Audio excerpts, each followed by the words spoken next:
Welcome back to Chodisi Dunya Frozen 3, Rise of the Shadow Frost. Our heroes stand before the glowing ruins of Nattura. The blue runes shine faintly, but the air is heavy with cold.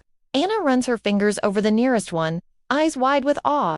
"So this is Nattura," she says softly. "It feels alive." Elsa places a hand on her sister's shoulder. It's ancient, older than Aethan itself. She turns toward the entrance, stepping over the threshold.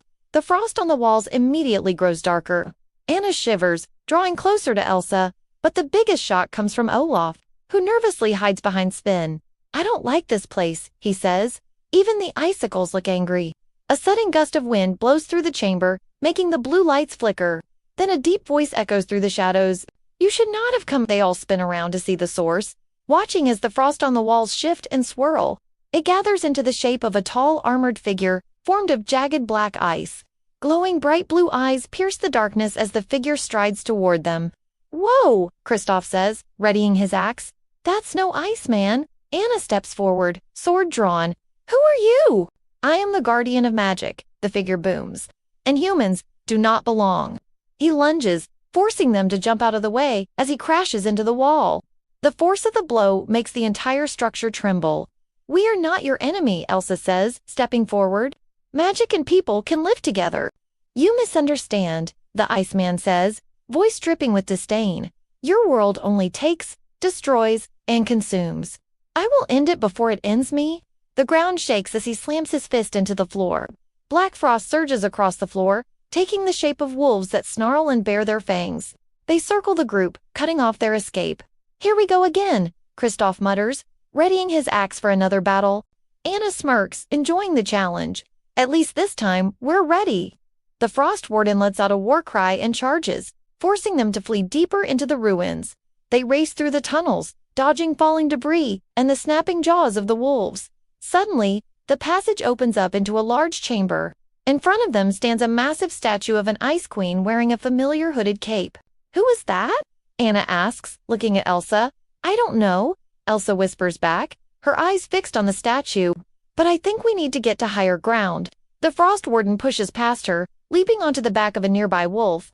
From there, he raises his arm, sending out a shockwave of black frost that slams into the walls. The shockwave bounces back, freezing anyone caught in its path. "We need to stop him," Kristoff says, readying his axe. "If he keeps doing that, the whole temple could collapse." "Right," Anna says, drawing her sword. "Let's go." Sven takes the lead, charging past the wolves and into the fray. He slams into the Frost Warden, distracting him long enough for Kristoff to strike. The Iceman deflects the blow, then sends a wave of black frost toward Kristoff. But he's ready for it, sidestepping to avoid the worst of it. Not so for Olaf, who gets knocked flat on his back. "Ow," he says, struggling to his feet. "A little help here? My strategy isn't working." Kristoff helps him up just as Anna closes in on the Frost Warden. She lunges with her sword, but he easily deflects the blow. She tries again, but he knocks her weapon away. He advances, trapping her against the wall. Just as he's about to deliver the killing blow, Elsa blasts a wave of pure white ice between them. The two forces collide, shaking the very foundations of the temple.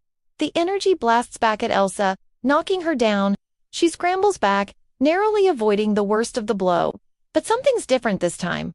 Her ice doesn't shatter on impact. Instead, it bends and twists, taking on a dark, shadowy appearance. Shaken, Elsa looks down at her hands. The ice flows back into her, leaving her trembling.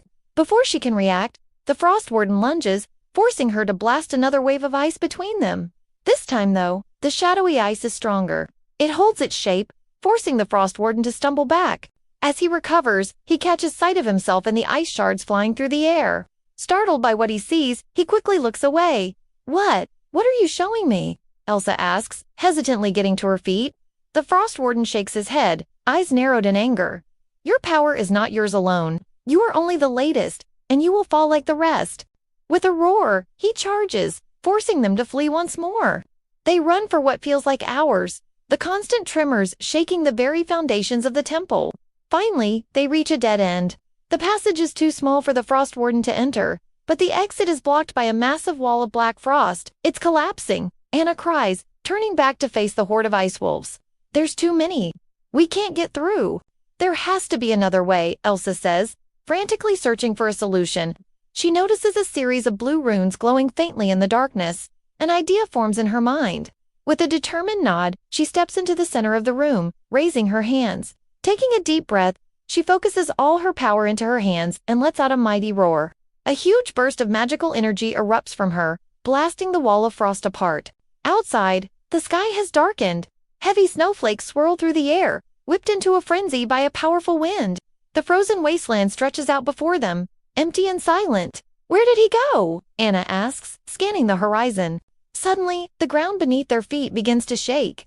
A low growl echoes through the air, growing louder with each passing moment. Out of the corner of her eye, Elsa sees a flicker of movement in the distance. Something large and dark is charging toward them, moving with surprising speed. "Run!" she shouts, turning and sprinting across the frozen wasteland. Behind them, the ground splits open, revealing a churning mass of black ice and rock.